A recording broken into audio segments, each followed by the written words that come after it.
আসসালামু আলাইকুম এভরিওয়ান। এই যে আমি এখন পিঠা বানাবো, তাল পিঠা।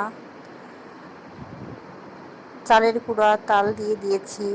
এখন এই যে গুড় দিয়ে দিচ্ছি। আমি গুড় দিয়ে পিঠাটা বানাবো, চিনি দিব না, কারণ গুড় দিলে স্বাদটা বেশি লাগে। এই যে হাত দিয়ে মাখাচ্ছি সব কিছু।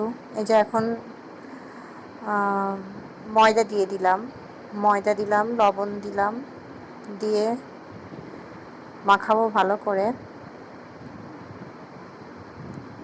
হাত দিয়ে ভালোভাবে মাখাতে হবে যাতে মিশ্রণটা ভালোভাবে মিশে যায়।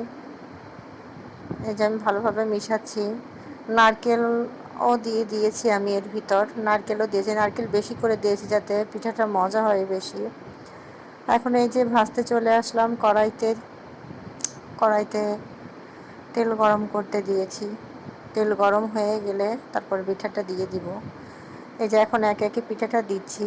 নরম হয়ে গেছিল খুব। আমি অত ভালো পিঠা বানাতে পারি না, যেরকম পারছি সেরকম বানাইছি। এই যে একে একে করে দিচ্ছি পিঠা সাজিয়ে। এই পিঠাটা কার পছন্দ, কার কেমন ভালো লাগে আমাকে জানাবেন অবশ্যই কমেন্টস করে। কারো বেশি পছন্দ করেন? আমার তো অনেক পছন্দের পিঠা। এই যে একে একে করে দিচ্ছি। নরম হয়ে গেছে, এই যে বানানোও হয়ে গেছে। দেখেন কত সুন্দর হয়েছে। আমাকে অবশ্যই কমেন্টস করে জানাবেন আমার পিঠাটা কেমন হয়েছে বানানো। লাইক শেয়ার দিতে ভুলবেন না। আপনারাও আসেন, এসে খেয়ে যান। সবাই ভালো থাকেন। আল্লাহ হাফেজ।